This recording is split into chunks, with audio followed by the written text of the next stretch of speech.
Hi, this is Mimi Miller. We're here today with Rosa Parks. Some of you might be wondering how we are here with Rosa Parks since she passed away in 2005. Well, we've taken our interviewing time machine back to the year 1990 to meet with the 77-year-old Rosa Parks. Hi, Rosa. Is that okay if I call you that? Yes. Thank you so much for coming to talk with me today.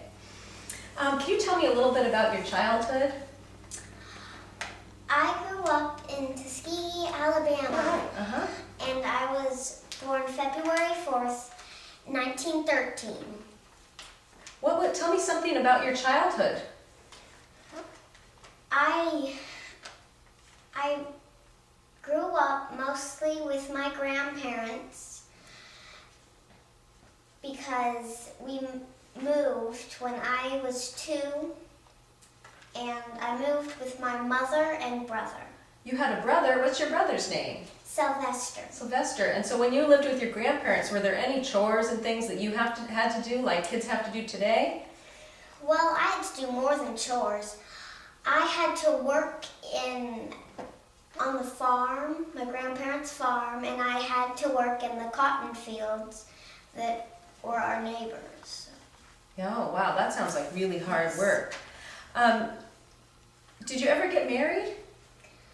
I got married to Raymond Parks. We call him Parks. And he's a very nice man who believed in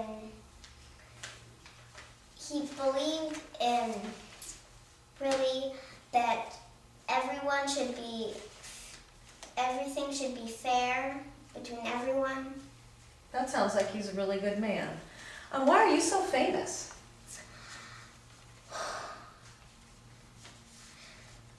Well, I didn't give up my seat to a white person. Oh, wow. So tell me about that. So why did you have to give up your seat for a white person? I had to give up my seat because there are 3 sections. There's the front section, which is for white people, middle section, which is for either, and color, which is for colored people. And was that in the back?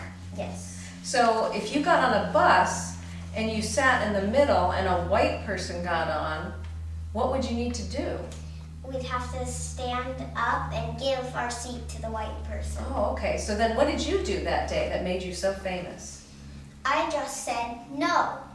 Wow. So you said no? Yes. You said no, and then what happened after that? I got arrested and I was sent to jail. Then Parks, my husband, and some of our friends came to get me out of jail. So I went to court. Okay.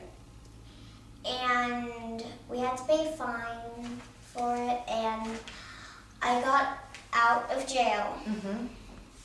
And then after that, I heard that a lot of people were really mad about the way that colored people were treated on buses. And you're colored, right? So you would know that. Yes. And so what happened after that? Well, I had to move in with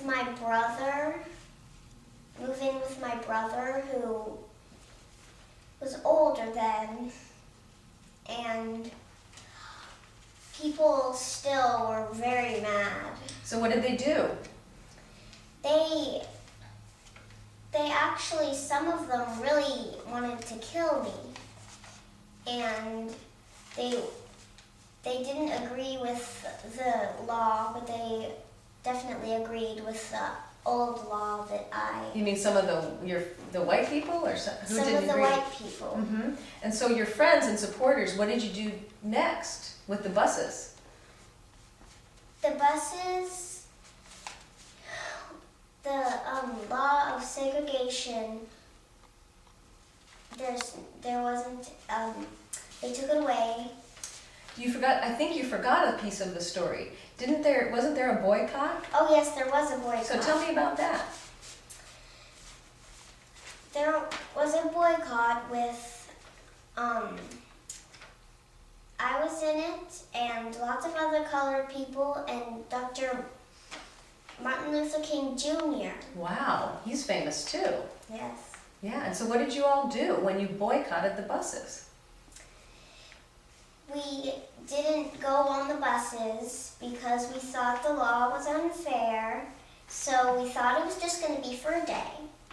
But it actually lasted for a year. Wow. And how did the bus company feel about you going on the boycott? They were mad because they didn't get as much money. Oh, and so what happened after that year was over? The law was changed. Ah, so that's how the law was changed. Yes. Wow. So you really did change the world, didn't you? Yes. Yeah. Now, how do you think things are today in terms of segregation and people who are different? I think it's much better. And I think there are still some things that we could change, but it's much better. And if you had one wish for the future, for people to carry on after you're gone, what would that wish be? The wish would be everyone would be treated fairly, no matter what color skin they were, or what clothes they had, or anything like that. Just treated fair. Well, great. I think that that's a great idea, and I'm so happy that I had a chance to talk with you today. I know you have another interview to get to, so I'll let you go now. Thank you so much. And we'll see you